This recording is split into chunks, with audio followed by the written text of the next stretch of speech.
Assalamualaikum warahmatullahi wabarakatuh. Perkenalkan, nama saya Dwi Adi Mulyonugroho dengan NIM 20.01530053. Dosen pembimbing Pak Jati Sasongko Wibowo Iskom MCS. Di sini saya akan mempresentasikan tugas akhir saya yang berjudul penerapan chatbot pada kerusakan sepeda motor injeksi dengan basis Dialogflow menggunakan Telegram. Yang pertama, pendahuluan latar belakang. Sepeda motor injeksi merupakan salah satu jenis kendaraan bermotor yang semakin populer dalam beberapa tahun terakhir.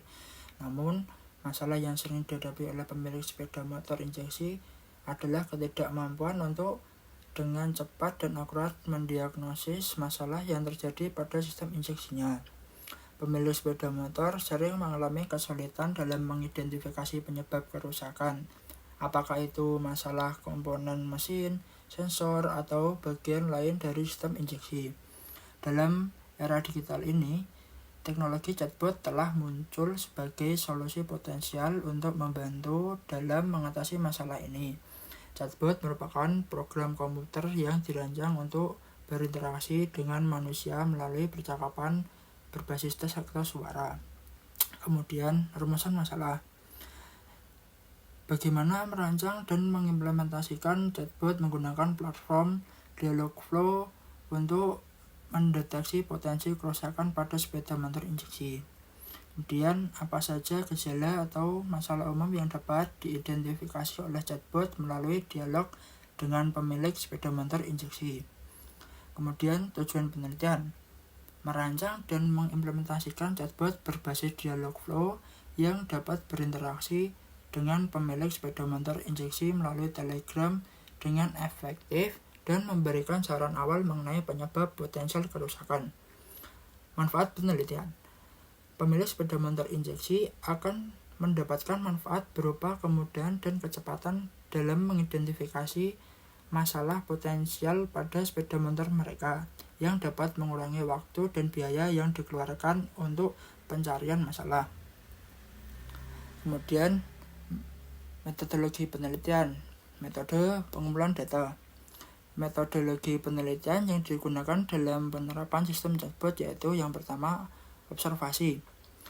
Proses pengumpulan data atau informasi dengan cara mengamati atau memperhatikan secara langsung fenomena atau kejadian yang terjadi di lingkungan atau situasi tertentu. Yang kedua, studi literatur. Proses sistematis untuk mengumpulkan, meninjau, dan menganalisis informasi dan penelitian yang telah dilakukan sebelumnya dalam suatu bidang pengetahuan atau topik tertentu. Kemudian, ada metodologi penelitian, metode pengembangan sistem. Seperti gambar di samping, yang pertama ada identifikasi masalah. Identifikasi masalah membahas mengenai apa yang ingin dilakukan oleh peneliti dalam melakukan wawancara. Kemudian, rumusan masalah. Salah satu solusi yang diperlukan adalah platform pengembangan yang memfasilitas penyampaian informasi mengenai kerusakan sepeda motor injeksi melalui chatbot. Kemudian ada studi literatur. Penulis menyimpulkan bahwa penelitian akan dilakukan sesuai dengan kajian literatur yang relevan. Kemudian, ada pengumpulan data. Penulis mengumpulkan informasi yang diperlukan untuk pengembangan chatbot. Kemudian, perancangan sistem. Dalam perancangan mengembangkan chatbot, peneliti menggunakan Dialogflow sebagai frameworknya, seperti gambar di bawah. Kemudian, hasil dan pembahasan. Bagian ini membahas hasil dan evaluasi implementasi dengan fokus pada penelitian apakah chatbot mampu memberikan respon yang akurat terhadap pertanyaan dari pengguna.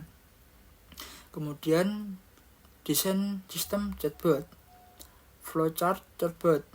Seperti gambar yang di samping menunjukkan bahwa proses pembuatan chatbot meliputi beberapa langkah antara lain start, input, agent, intent, training, process, respon, output, end. Kemudian, desain proses chatbot. Seperti gambar yang tertera, chatbot yang terhubung dengan Dialogflow dan Telegram menerima input pengguna melalui Telegram. Pesan ini kemudian diproses oleh agen Dialogflow untuk mendeteksi intent dan mengekstrak entitas terkait kerusakan sepeda motor injeksi. Dengan logika yang telah ditentukan, chatbot menghasilkan jawaban yang relevan dan mengirimkannya kembali ke pengguna melalui Telegram, memberikan solusi atau saran perbaikan yang sesuai. Kemudian implementasi chatbot, seperti gambar di samping, tampilan dari percakapan chatbot konsultasi kerusakan sepeda motor injeksi yang dikembangkan menggunakan framework Dialogflow dan diintegrasikan dengan Telegram dimulai dengan menekan tombol start, di mana chatbot akan memberikan kata sapaan percakapan dengan chatbot konsultasi kerusakan sepeda motor injeksi. Kemudian seperti gambar di samping, tampilan percakapan chatbot mengenai kerusakan mesin pada motor penggunaan saat menginput sebuah pertanyaan seputar kerusakan mesin injeksi.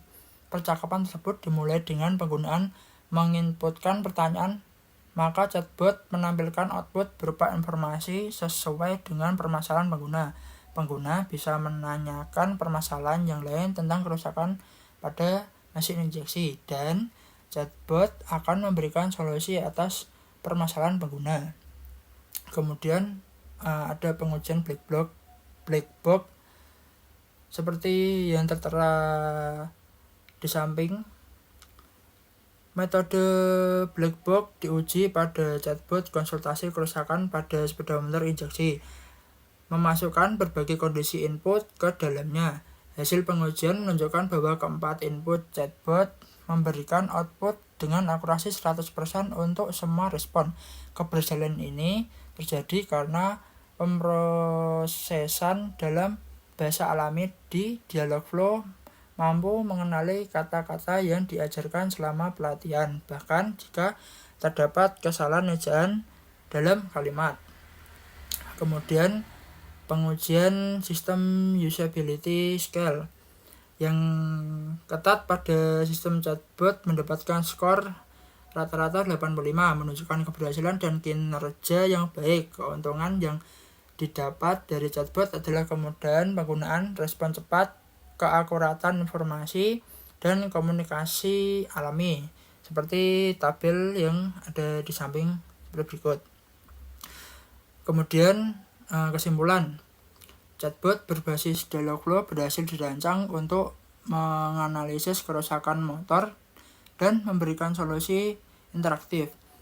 Pengetahuan tentang kerusakan motor telah diintegrasikan, memungkinkan chatbot memberikan informasi yang bermanfaat dan membantu penggunaan memahami serta mengatasi masalah. Chatbot ini juga merespon pertanyaan pengguna dengan baik, meningkatkan pengalaman interaktif. Dalam pengujian menggunakan sistem usability scale, chatbot ini mendapat skor rata-rata 85, menunjukkan kinerja yang baik. Terima kasih.